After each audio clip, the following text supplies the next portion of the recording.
Ukrainian President Volodymyr Zelensky is seeking to buy up to 150 Gripen fighter jets from Sweden. It started with one headline, 3 lines, and a tremor that reached the Kremlin before breakfast.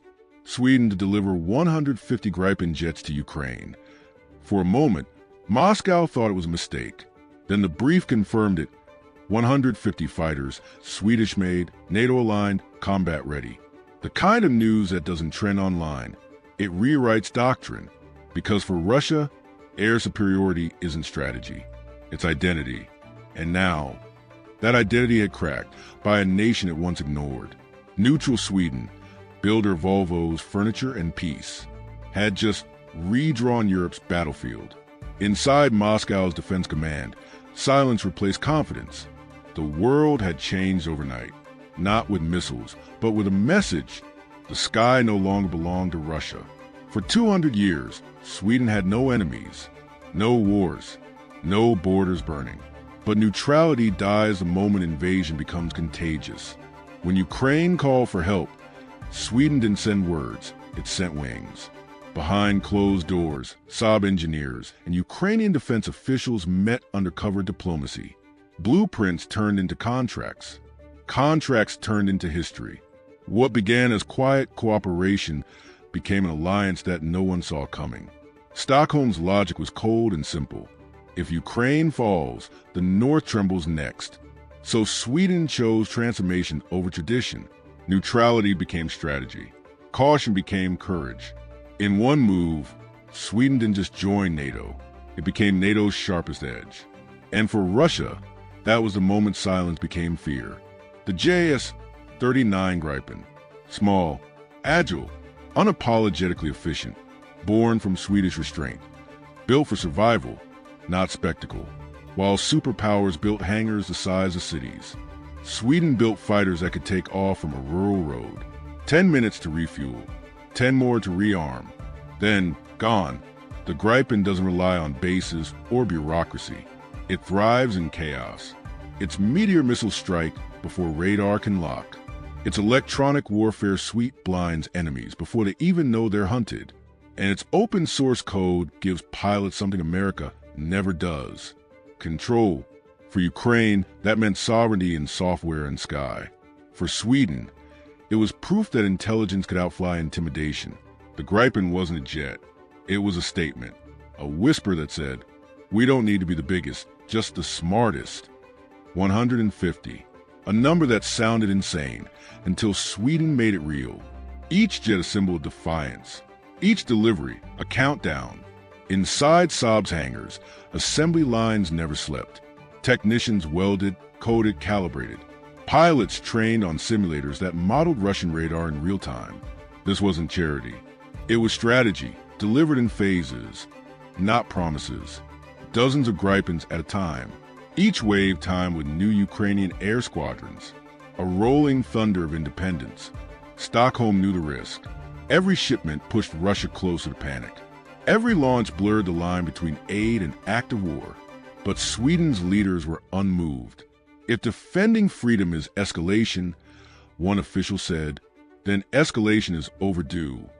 The gamble wasn't about weapons, it was about will. And for the first time, Europe's quietest nation was leading the loudest fight. The Kremlin didn't see it coming. Gripens, fast, flexible, fearless, were everything Russian doctrine wasn't. Moscow's propaganda machine roared to life. News anchor screamed provocation. Generals promised retaliation. But beneath the slogans lay something worse: uncertainty. Gripens could hide in forests, launch from highways, strike without warning. You can't bomb what you can't find. Cyber attacks targeted Saab. Troll farms flooded Western media. But the planes kept coming. Every rollout from Sweden's hangars echoed like defiance. Every new delivery erased another piece of Russian confidence. The Kremlin ordered more air defenses near Belgorod and Kursk. But the threat wasn't distance anymore. It was direction. For the first time, Russia faced a weapon it couldn't predict, and a nation it couldn't intimidate. Sweden had turned engineering into strategy, and Moscow was running out of counters. The first Gripens entered combat rotation without fanfare. No parades, no cameras, just quiet speed. And in days, the air war shifted. Russian pilots, once dominant, now defensive, their radars jammed, their formations broken, their confidence fractured. Gripens fought like data streams, coordinated, invisible, lethal. They relayed targeting to drones, escorted convoys through storm and shrapnel, guarded power stations from midnight missile raids. Every mission was a reminder. Technology had replaced intimidation. NATO called it the Northern Doctrine. Decentralized warfare. No superpowers. No empires. Just small nations using logic as leverage. The old Soviet playbook was obsolete. And for Russia, the sky was no longer an arena. It was a labyrinth. While Ukraine fought, the North prepared. Finland fortified its borders. Norway reinforced its radar network. Sweden built bridges of data across the Baltic. Together, they wrote a new manual, the Nordic Playbook. Its rules were simple. Hide what you can't protect. Move what you can't hide. Strike what you can't outlast. The Gripen was their teacher, a tool of adaptation disguised as a jet. From Helsinki to Kiev, the message was identical. Freedom isn't granted. It's engineered. Russia called it containment. Europe called it unity. But history would call it balance. The North was no longer a bystander. It was a system, a network of nations too smart to be conquered. Then came the frost. Snow buried the front lines. Engines froze.